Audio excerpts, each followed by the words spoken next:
Halo semuanya, kembali lagi di M Story. Kali ini aku akan mencoba menceritakan sebuah film dari 2016 dengan judul Ziarah. Film Ziarah ini mengisahkan Basri, nenek 95 tahun yang tengah mencari makam sang suami bernama Mbah Pawiro Said.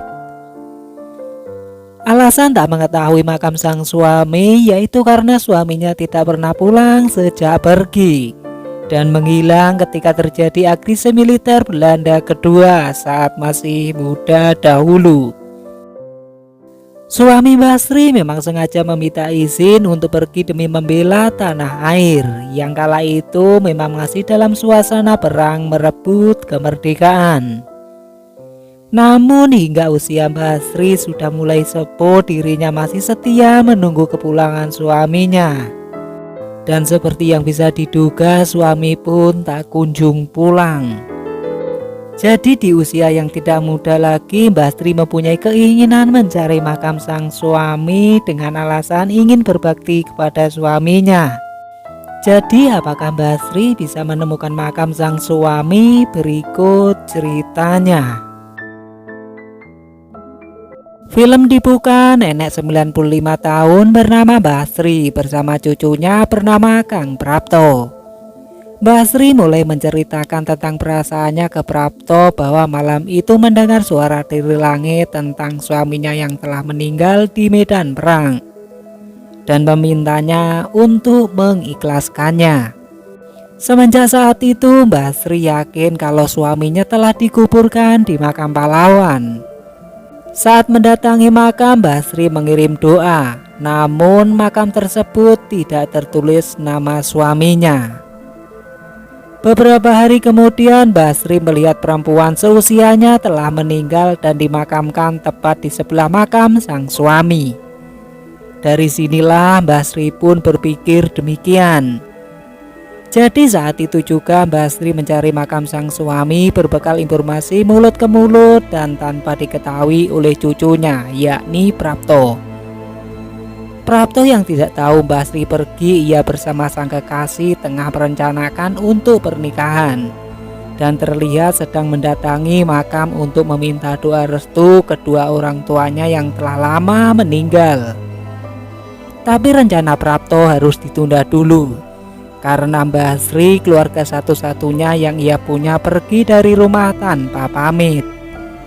Dulunya Prapto pernah berjanji ke almarhum ibunya bahwa ia akan menjaga sang nenek sampai akhir hayat.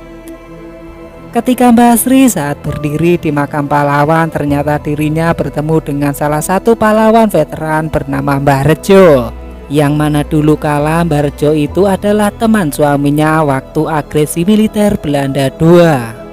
Lalu Mbah Rejo mulai menceritakan bahwa Pak Pawiro Said tidak dimakamkan di sana.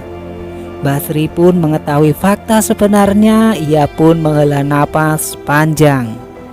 Jadi pada masa itu bahwa suaminya juga pernah berpesan ke Basri, jika nanti dirinya tidak kembali pulang berarti dirinya telah gugur di medan perang, dan memintanya Basri untuk mengikhlaskannya. Karena itulah Basri yang suaminya gugur menjadi pahlawan, dirinya selalu datang mendoakan suaminya di makam pahlawan yang ia pikir suaminya dimakamkan di sana. Basri yang sudah 5 hari belum pulang, Prapto pun mulai mencari kemana-mana. Hingga ada salah satu warga memberitahu menyuruh menemui ke rumah Mbah Rejo. Namun sesampai di sana Prapto mendapatkan berita duka bahwa hari ini Mbah Rejo telah meninggal dan akan dimakamkan. Seusai mengikuti pemakaman Mbah Rejo, Prapto pun mendapatkan kabar dari cucunya Mbah Rejo bahwa Basri pergi ke rumah Pak Abdi. Sesampai di rumah Pak Abdi, Prapto mendapatkan cerita dari Pak Abdi bahwa Pak Pawiro Said telah meninggal tertembak tentara Belanda. Namun Pak Abdi tidak bisa menolong. Tapi setelah keesokan harinya Pak Abdi kembali, mayat Pak Pawiro Said sudah tidak ada. Hanya ada gundukan tanah baru di tepi jalan. Ia pun menduga itu makam Pak Pawiro Said, berada di daerah Alas Pucung, utara Dusun Kueni. Sedangkan Basri berbekal informasi dari Barjo, ia pun mencari makam sang suami menuju Alas Pucung. Berjalan berkilo-kilometer di usia yang tidak muda lagi. Hingga sesampai di daerah Dusun Kueni, Basri dibuat kecewa. Karena Basri tidak berhasil menemukan makam sang suami, alhasil ia pun duduk lemas di pinggir danau. Tak lama kemudian Basri didatangi seseorang penduduk. Ia kata letak Alas Pucung sekarang telah tenggelam di tengah danau sejak tahun 80-an. Alas Pucung dan desa sebelahnya sudah dijadikan waduk. Mendengar cerita barusan, Basri terdiam sambil melangkah di tepi danau. Seakan pencariannya makam suaminya itu hanya sia-sia. Sambil menaburkan bunga, raut wajah Basri penuh kekecewaan. Prapto yang sudah sampai di Alas Pucung melihat Basri di sana duduk lemas di tepi danau. Prapto lantas mengajak Basri pulang. Dan sesampai di rumah, Prapto bilang ke Basri, "Bila membutuhkan sesuatu tinggal bilang ke saya. Jangan sampai pergi-pergi lagi, karena harus hati-hati dengan kesehatannya." Dan di pagi hari, Basri tanpa sepengetahuan Prapto, ia pergi lagi ke sebuah danau untuk menyekar kembali. Tapi kali ini Basri menyewa perahu untuk menabur bunga di tengah danau. Karena Basri menganggap suaminya dikuburkan di sana. Di rumah, Prapto yang berencana ingin melamar kekasihnya dengan mengajak Basri. Ia pun mendapati Basri pergi tanpa pamit. Jadinya Prapto harus menunda lamarannya kembali dengan kekasihnya. Berita ini membuat sang kekasih marah, menganggap Prapto tidak becus merawat neneknya. Sampai kedewasaan Prapto diragukan oleh kekasihnya. Dan Prapto pun sambil banyak pikiran menuju ke danau kembali mencari Basri. Sesampai di sana, ia mendapatkan informasi dari orang sana. Ternyata makam di danau tersebut bukanlah Pak Pawiro Said, melainkan orang lain bernama Pawiro Joyo. Kata orang itulah baru terungkap bahwa dulunya Pak Pawiro Said memang tertembak oleh penjajah, namun tidak meninggal. Dan orang inilah meminta Prapto untuk pergi menemui seseorang bernama Mbah Wongso yang dulu pernah merawatnya. Prapto yang sudah ketemu Mbah Wongso mendapatkan informasi bahwa dulunya Mbah Pawiro Said mengalami luka parah, sehingga membuatnya harus dibawa ke Kalinongko untuk mendapatkan perawatan lebih lengkap. Kata Mbah Wongso, dulunya Pawiro Said memiliki sebuah keris, dan dari keris itulah yang membuat Pawiro Said selamat dari tembakan penjajah. Di tempat lain, Basri juga mendapatkan cerita yang sama tentang suaminya dan mendapatkan titik terang. Pria itu bilang bahwa makam Pawiro Said berada di daerah barat laut, lalu menyuruh Basri pergi ke sana dan menjumpai seseorang bernama Ki Wusodo, orang yang merawatnya Pawiro Said di Kalinongko. Setelah mendapatkan informasi, Basri lantas pergi ke sana untuk menemukan keberadaan makam sang suami. Hingga saat Basri berada di warung, kebetulan ketemu dengan anak Ki Wusodo bernama Mbah Tresno. Ia pun lantas bercerita bahwa Ki Wusodo telah meninggal di tahun 60-an, sehingga membuat orang-orang Kalinongko tidak begitu mengenal. Lalu Basri memperlihatkan sebuah foto suaminya. Ia pun bertanya apakah mengenal suaminya bernama Pawiro Said.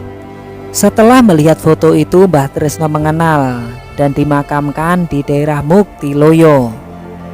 Karena hari sudah mulai maghrib, Mbah Tresno berjanji akan mengantarkan besok saja dan menyuruh istirahat di rumah cucunya. Sedangkan Prapto menumpang kendaraan pickup terlihat putus asa untuk mencari rumah Ki Wusodo, dikarenakan tak kunjung menemukan informasi rumah Ki Wusodo, pun juga Basri belum ketemu. Di rumah cucu Mbah Tresno, Basri bercerita perjuangan mencari makam suaminya. Walaupun hanya memiliki informasi kurang begitu jelas, namun Basri tidak putus asa untuk mencari makam Pawiro Said. Basri pun ingin jika dirinya meninggal pengen dimakamkan tepat di sebelah makam suaminya. Lalu keesokan harinya tiba-tiba Mbah Trisno mengatakan yang mengejutkan. Ternyata makam di Muktiloyo itu katanya Mbah Trisno bukan Pawiro Said, melainkan Perwiro. Di sini Mbah Sri dibuat kecewa lagi. Duduk lemas bersandar di bahu kayu ditemani kompas Krishna yang menunjukkan arah makam Mbah Pawiro Said. Seakan tak punya rasa capek, Mbah Sri pun segera pergi ke sana. Namun saat Mbah Trisno mencari Mbah Sri, ternyata Mbah Sri pergi tanpa pamit untuk mencari makam suaminya di daerah Muktiloyo. Di ujung jalan mengetahui Mbah Sri yang tengah bertanya ke seseorang di mana letak sebenarnya makam Muktiloyo. Mengetahui Mbah Sri yang akan menuju ke makam Muktiloyo, Mbah Trisno menyuruh orang di pertigaan jalan. Jikalau ada orang yang bertanya tentang makam Muktiloyo, orang tersebut harus menunjukkan arah yang salah. Dan beberapa saat kemudian Mbah Sri pun telah tiba di pertigaan jalan. Ia pun kemudian bertanya ke orang tersebut. Lantas seperti kata Mbah Trisno, orang itu menunjukkan arah yang salah, menuju ke makam Muktiloyo. Namun sesampai di pemakaman yang ditunjukkan orang tadi, Mbah Sri mencari-cari makam suaminya, akan tetapi belum bisa Mbah Sri temukan. Hingga Mbah Sri yang kelelahan membuatnya tertidur di depan gapura pemakaman dengan penuh rasa kecewa. Tak lama kemudian Mbah Trisno pun datang. Mbah Trisno pun menasihati Mbah Sri sambil jalan arah pulang untuk tidak mencari lagi makam suaminya, karena yang terpenting adalah perjuangan suaminya yang telah membuat Indonesia merdeka.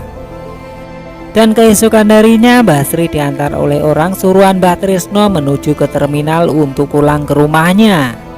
Di dalam mobil yang Mbah Sri naiki bercerita ke sang sopir tentang perjuangannya telah mencari makam sang suami hingga ia sampai kelelahan tertidur di depan gapura makam Muktiloyo. Mendengar cerita Mbah Sri, sang sopir pun terkejut. Lalu ia mencoba menjelaskan ke Mbah Sri bahwa makam yang dia datangi itu bukan makam Muktiloyo, karena makam Muktiloyo tidak memiliki gapura. Dan sang sopir pun menawarkan diri untuk mengantarkan ke makam Muktiloyo yang sebenarnya, karena ia merasa kasihan. Singkatnya, sesampai ke makam Muktiloyo di mana Mbah Pawiro Said dimakamkan. Namun betapa terkejutnya Mbah Sri karena di sampingnya makam suaminya terdapat makam lain yang terlihat itu adalah makam istri kedua dari Mbah Pawiro Said yang bernama Sutari. Mengetahui hal itu, Mbah Sri sangat kecewa hingga sampai pingsan di samping makam suaminya. Namun saat tersadar, Mbah Sri sudah di rumah Mbah Trisno dan ternyata Mbah Trisno lah yang menolong. Dan paginya Mbah Sri mendatangi lagi makam suaminya dengan sedih menatap makam Mbah Pawiro. Tak mau lama bersedih, Mbah Sri pun berdiri dan mencoba mengikhlaskan semua dan menaburkan bunga ke makam Mbah Pawiro Said dan juga istri keduanya. Lalu di akhir film Mbah Trisno terlihat membuat gambaran 1 x 2 meter berdampingan di depan Mbah Sri.